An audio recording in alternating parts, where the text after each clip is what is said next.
Da Racalmuto Regalpetra, dalla silenziosa campagna di Contrada Noce, dove tutte le estati si rifugiava per scrivere i suoi libri, lo scrittore di Racalmuto ha saputo parlare all'Italia e al mondo, divenendo la coscienza civile della Sicilia, a metafora del mondo, come ci spiegherà adesso il giornalista e scrittore Felice Cavallaro, uno degli amici della Noce e, come detto, segretario della Fondazione Leonardo Sciascia. Grazie a tutti per la cortese attenzione.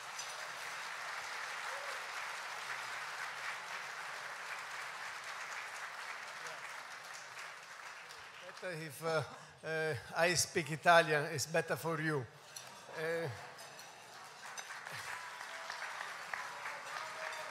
The Leonardo Sciascia Foundation, e mi fermo qui con l'inglese, che qui ho l'onore di rappresentare, è ben lieta di saldare sempre di più un forte legame con la comunità racalmutese ad Hamilton, città dove sono approdati tanti nostri emigranti, costretti a lasciare la loro terra, gli stessi che Sciascia descrive nelle parrocchie di Regalpetra, il racconto della sofferenza nelle miniere, della fatica in campagna, della miseria del dopoguerra, diventava nel 1950 per Sciascia una denuncia sociale. Provava ad aprire gli occhi a un paese come l'Italia nel quale è vissuto ponendosi sempre come coscienza critica, ed è l'impegno civile di questo nostro grande scrittore che va sottolineato, un impegno per scuotere, per accendere l'attenzione su vizi antichi come la mafia, la corruzione, la cattiva gestione del potere e della giustizia, con una capacità profetica di anticipare il dibattito, di offrire soluzioni ai fenomeni. È del 1960 Il giorno della civetta, il libro che divenne un film. Il protagonista, il capitano Bellodi, si muove fra delitti e omertà e, guidato da Sciascia, indica un modo per combattere la mafia e i suoi complici.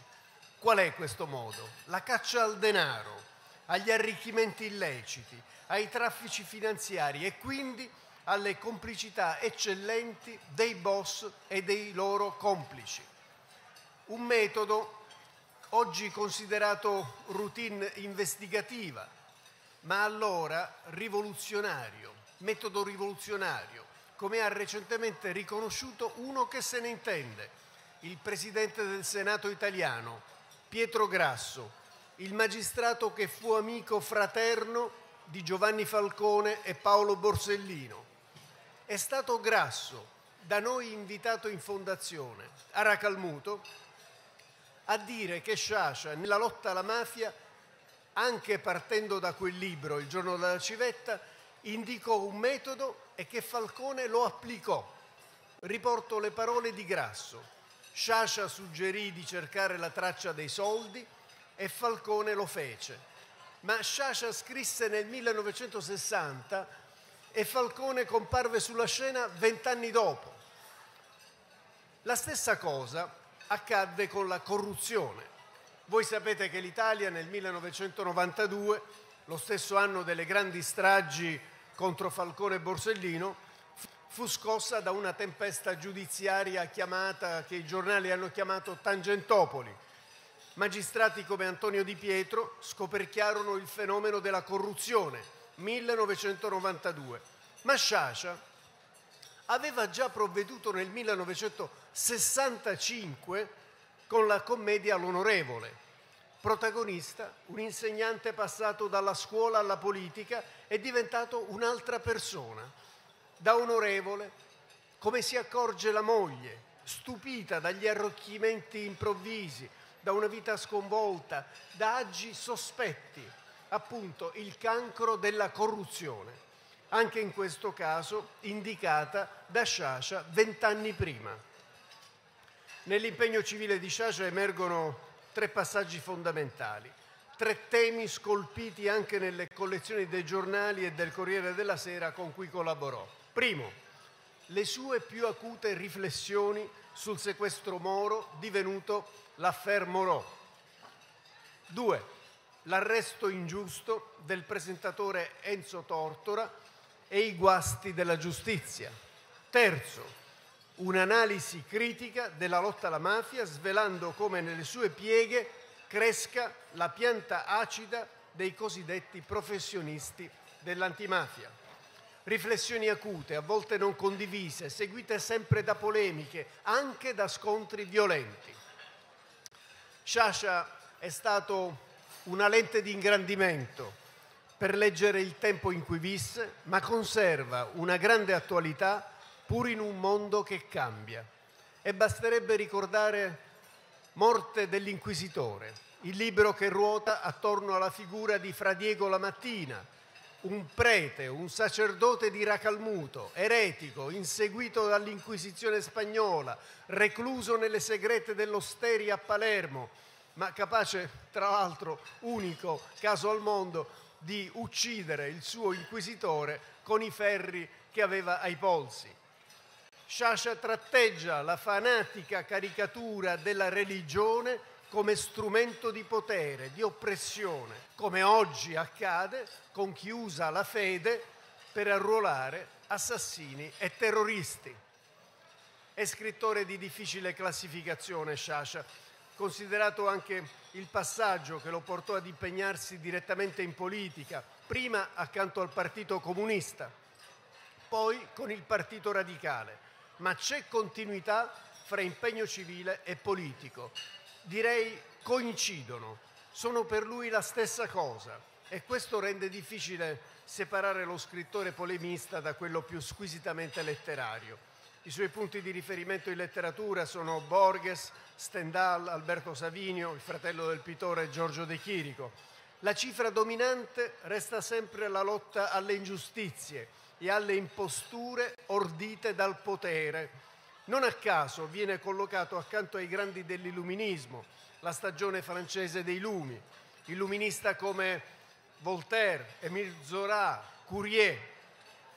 E quest'ultimo, Paolo Luigi Courier, altra figura di difficile collocazione, viene citato da Sciascia in uno dei suoi primi libri, entusiasta perché Courier sapeva dare colpi di penna che erano colpi di spada. E lo scrive: mi piacerebbe avere il polso di Courier per dare qualche buon colpo di penna. Ma con quale obiettivo? Lo scrive per fare una petizione alle Camere per i salinari di Regalpetra, per i salinari, per la gente che lavorava nelle saline, nelle zolfare della sua Racalmuto, per i braccianti, per i vecchi senza pensione, per i bambini che vanno a servizio. Ecco l'impronta di un impegno civile che ha segnato il destino e la vita di Leonardo Sciascia. Un impegno che noi ricordiamo con la Fondazione Sciascia e con le iniziative di un'associazione nata da qualche anno. Si chiama La Strada degli Scrittori. Vi dico che cos'è questa strada. Ci siamo resi conto che attorno a Racalmuto, e tanti di voi lo sanno, lungo i pochi chilometri che la separano a sud da Porto Empedocle, a nord da Caltanissetta, sono nati e hanno scritto i grandi del Novecento italiano: Sciascia, Pirandello, Tomasi di Lampedusa, fino al giovanissimo novantenne Andrea Camilleri, molto popolare. Lo diceva Goethe che non si capisce l'Italia se non si conosce la Sicilia, una terra fertile, dove stiamo cercando di attrarre sempre più turisti e visitatori, conducendoli per mano lungo la strada degli scrittori.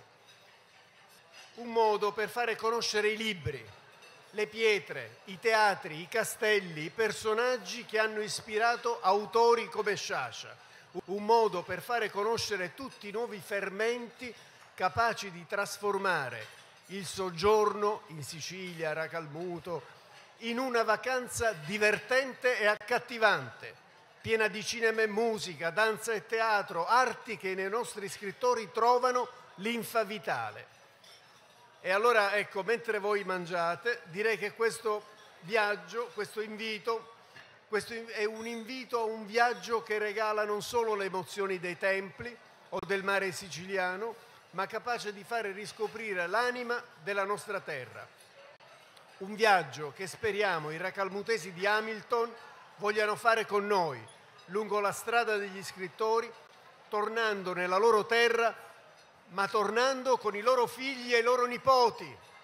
Un modo per guardare al futuro sapendo da dove veniamo, chi siamo davvero.